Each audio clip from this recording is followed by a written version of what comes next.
오늘의 말씀 누가복음 13장 22절부터 35절 말씀. 하나님 아버지, 토요일 주말 아침 이 시간에도 주님의 은혜를 한 마음으로 주 앞에 나오게 하시니 감사합니다. 이 시간에도 우리 모두에게 말씀을 통해 하나님의 음성을 들려주옵소서. 예수님 이름으로 기도합나이다. 아멘. 할렐루야. 성교 성도 여러분, 오늘 하루도 하나님의 은혜와 평강이 여러분 삶 가운데 넘쳐나길 축복합니다. 오늘 우리에게 주시는 하나님의 말씀은 누가복음 13장 22절에서 35절까지의 말씀입니다. 오늘 본문은 좁은 문으로 들어가기를 힘쓰라 라고 말씀하시는 예수님의 교훈 22절에서 30절까지 말씀과 결국 예수님을 배척할 예루살렘에 대한 주님의 탄식과 선언 31절부터 35절까지 말씀으로 구성되어 있습니다. 22절, 예수께서 각 성, 각 마을로 다니사 가르치시며 예루살렘으로 여행하시더니, 예수님께서 각 성, 각 마을로 다니며 하나님의 말씀을 가르치시면서 예루살렘을 향해 가셨습니다. 본문에는 예루살렘으로 여행했다라고 표현하고 있는데 사실은 십자가를 지시기 위해 올라가시는 길이었습니다. 이 땅에서의 사역이 얼마 남지 않았기 때문에 예수님께서는 영적 식성을 가지고 가시는 곳마다 천국 복음을 확실하게 전파하셨던 것입니다. 본문에 보면 이런 사역을 하시는 가운데 예수님께 어떤 사람이 한 가지 질문을 했습니다. 23절, 어떤 사람이 여쭤오되 주여 구원을 받는 자가 적으니이까? 그들에게 이르시되, 이 질문 속에는 유대인들만이 천국에 들어갈 수 있고 이방인들은 못 들어간다 라고 하는 자신들의 이기적인 생각이 바탕에 깔려 있습니다. 당시 유대인들은 자신들만이 선택받은 구원의 대상자들이라고 착각하고 있었습니다. 그런데 예수님께서는 이런 착각 속에 살고 있는 유대인들에게 다른 말씀을 하지 않으시고 마치 동문서답하듯이 좁은 문으로 들어가기를 힘쓰라 라고 말씀하셨습니다. 24절, 좁은 문으로 들어가기를 힘쓰라. 내가 너희에게 이르노니 들어가기를 구하여도 못하는 자가 많으리라. 예수님께서 말씀하신 좁은 문이 무엇인지 구체적으로 이해하기 위해서는 마태복음 7장 13절과 14절 말씀을 함께 봐야 합니다. 마태복음 7장 13절 14절, 좁은 문으로 들어가라. 멸망으로 인도하는 문은 크고 그 길이 넓어 그리로 들어가는 자가 많고 생명으로 인도하는 문은 좁고 길이 협착하여 찾는 자가 적음이라. 예수님께서 좁은 문으로 들어가라고 단도직입적으로 말씀하시는 이유는 그 문이 바로 생명으로 인도하는 문이기 때문입니다. 이와는 반대로 멸망으로 인도하는 문은 크고 그 길이 넓어 그리로 들어가는 자가 많다라고 말씀하셨습니다.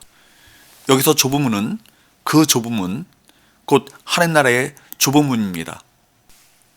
하나님 나라의 문이 좁은 것은 앞에 두 비유, 겨자씨 비유와 누룩의 비유가 보여주듯이 하나님 나라가 보이지 않을 정도로 작고 미약하게 임하고 있기 때문입니다.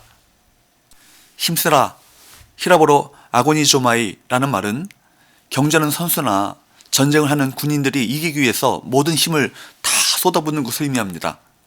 투쟁하다, 적과 싸우다 라는 의미를 갖고 있습니다. 그렇게 모든 힘을 쏟아 좁은 문으로 들어가야 합니다. 마지막 날에는 많은 사람이 그 문으로 들어가려고 애를 써도 못 들어갈 것이기 때문입니다. 생명으로 인도하는 문이 좁고 길이 협착하다는 뜻은 천국의 생명을 얻기 위해 이 땅에서 온갖 고난과 박해를 감수해야 함을 의미합니다. 예수님은 십자가를 지심으로 구원의 길을 분명하게 보이십니다. 그리고 제자들에게 생명의 길로 따라오려는 자는 자신을 부인하고 자기 십자가를 지고 따라야 한다고 말씀하십니다. 멸망의 길은 이 땅에서 자신의 욕망을 추구하며 자기 마음대로 사는 길이기에 세상에 많은 사람들이 그 길로 행합니다. 성도는 험하고 어려운 그 길이 생명의 길임을 알기에 목숨을 걸고 그 길로 행해야 할 것입니다.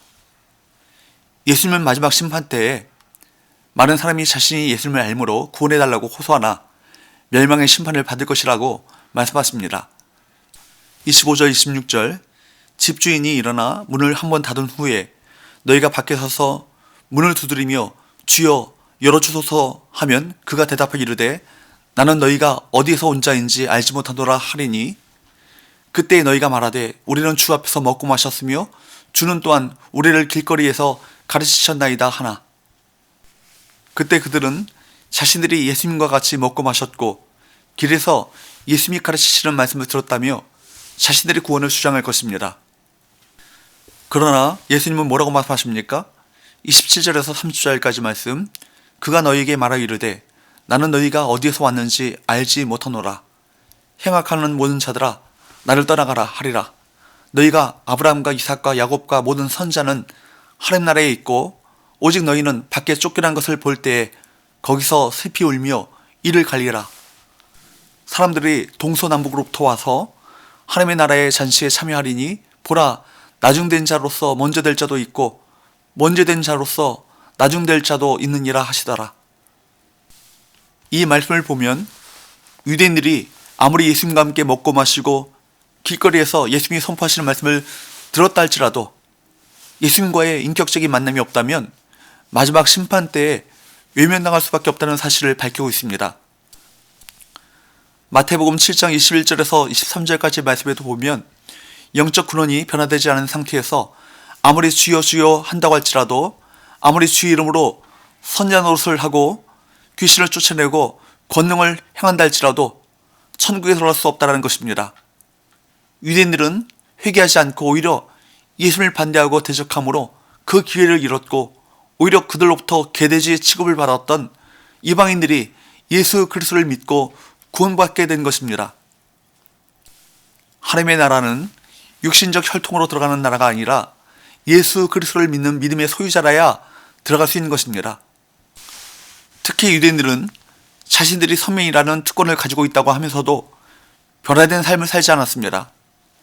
천국에서는 영적으로 변화된 사람, 영적인 개혁을 이루는 사람이 가장 큰 사람이고 믿음이 자라 영적 성장을 이루는 자가 진짜 주인공이 되는 것입니다. 그래서 본문 30절을 말씀에 주님께서는 말씀하십니다. 30절, 나중된 자로서 먼저 될 자도 있고 먼저 된 자로서 나중될 자도 있느니라. 언제 믿었느냐가 중요한 것이 아니라 지금 영적 상태가 어떠하냐, 이것이 정말 중요한 것입니다. 교회를 다닌 지 얼마나 되었느냐, 이것이 중요한 것이 아니라 얼마나 영적으로 성장하고 있는가, 이것이 중요한 것입니다. 그래서 에베소서 4장 15절 말씀에서 바울은 우리에게 범사의 그리스도에게까지 잘할 것을 말씀하고 있습니다. 주님과의 생명 있는 만남을 가지십시오. 그래야 날마다 영적으로 성장하는 은혜가 저와 여러분에게 있게 되기를 바랍니다. 그래야 천국의 참된 주인공들이 되시기를 축복합니다. 누가는 이 이야기를 통해 유대인들이 좁은 문을 선택하지 않았고 그로 인해 버림받았음을 보여주고 있습니다. 분봉한 헤롯이 예수님을 죽이려 한다는 사실을 어떤 바리새인들이 예수님께 일렀습니다. 31절, 곧 그때 어떤 바리새인들이 나와서 이르되 나가서 여기를 떠나소서, 헤롯이 당신을 죽이고자 하나이다. 이에 예수님은 뭐라고 말씀하십니까? 32절, 이르시되 너희는 가서 저 여호에게 이르되 오늘과 내일은 내가 귀신을 쫓아내며 병을 고치다가 제3일에는 완전하여지리라 하라. 예수님은 당신이 예루살렘에서 대제사장과 총독 빌라도에 의해 죽으실 것, 그리고 3일 만에 부활하게 되실 것을 이미 알고 계셨습니다. 이어서 예수님은 아직 예루살렘에 도착하시기 전이지만 예루살렘이 하나님께 버림받을 것을 말씀하시며 탄식하십니다. 34절, 35절, 예루살렘아 예루살렘아 선자들을 죽이고 내게 파송된 자들을 돌로 치는 자여, 암탉이 제 새끼를 날개 아래에 모음같이 내가 너희의 자녀를 모려한 일이 몇 번이냐.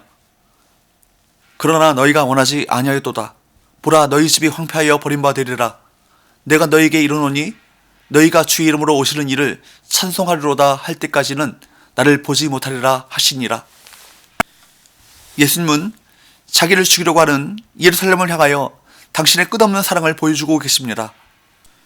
암탉이 새끼를 모으듯이 주님은 예루살렘을 구원하시기 위하여 사랑의 손짓을 보여주었습니다.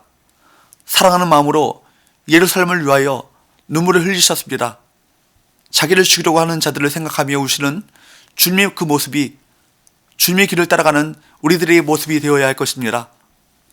주님은 당신의 백성을 사랑하시되 끝까지 사랑하십니다. 끝까지 사랑하셨기에 주님께서는 예루살렘을 보시고 우셨습니다. 하나님은 이전부터 예루살렘, 곧 유대인들을 구원하시기 위해서 부르셨지만 그들은 끝까지 하나님께 돌아오지 않았습니다. 결국 하나님 나라의 영광은 유대인 공동체가 아니라 이방인으로 구성된 교회를 통해 나타났습니다. 우리가 예수님을 편하고 안락하게 섬길 수 있을까요? 오늘 말씀을 통해 우리가 분명히 알아야 할 것은 적당히 믿는 것을, 편안하게 믿는 것을 경계해야 합니다. 좁은 문으로 들어가지 않으면 닫힌 문 앞에 설 것입니다. 교회를 다니며 많은 일을 하더라도 주님을 위해 아무것도 포기할 마음이 없는 신앙이 바로 적당히 믿는 것입니다.